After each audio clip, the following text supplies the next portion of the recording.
জায়গাটা মোটামুটি মসজিদের মাঝখানে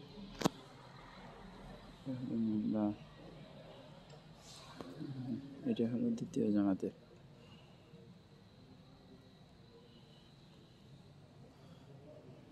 বসার ব্যবস্থা,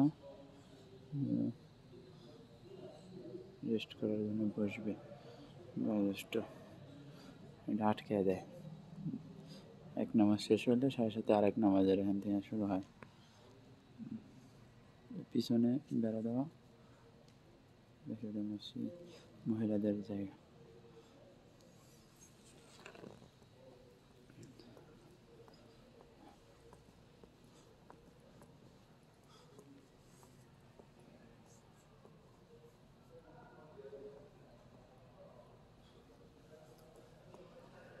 ফাপড়গুলা অনেক মোটা,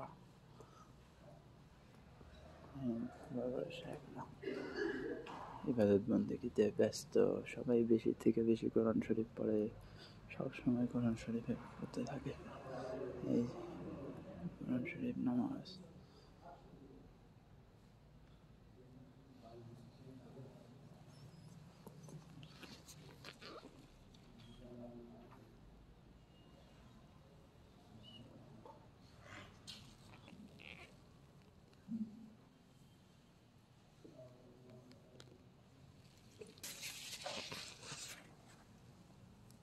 জাযাকাল্লাহ, হায়াকাল্লাহ, বারাকাল্লাহ।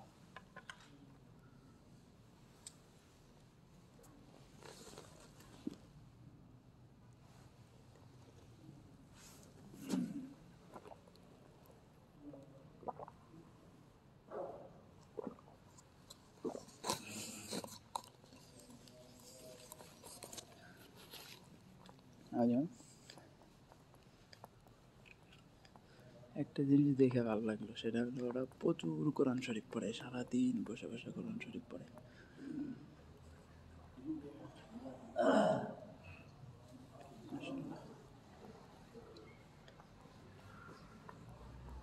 এই যে মাঝে মধ্যে টিস্যু রেখে দিছে, যা দরকার পড়বে সে নেবে। এই পাশে টেলিফোন, তার কাজ কি।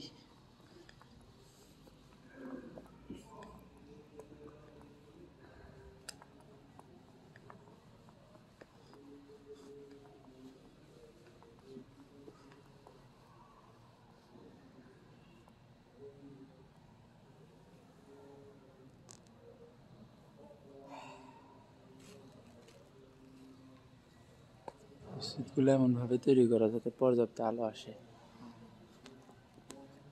আচ্ছা, এগুলো আমার কাছে অনেক ভালো লাগছে। এমন দাও প্রায় সবগুলো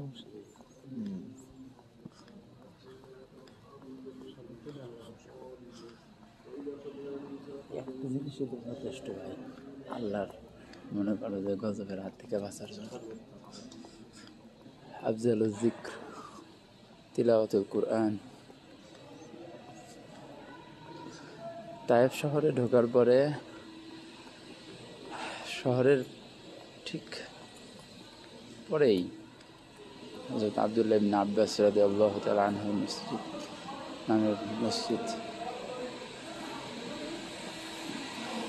পরিষ্কার করতেছে, প্রত্যেক দিনে পরিষ্কার করে। গেট দিয়ে বের হয়ে, এটা হলো মূল গেট। গেট ছোট, জাহিদ ভাই আইছে, গাড়ি আইছে কি যে আমি বাড়াইলাম কেবল, সবাই মানে বাইরে।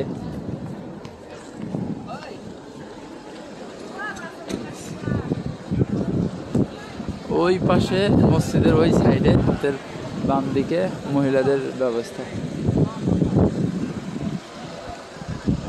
অনেক বড় মসজিদ, মাটি থেকে 650 মিটার উপরে।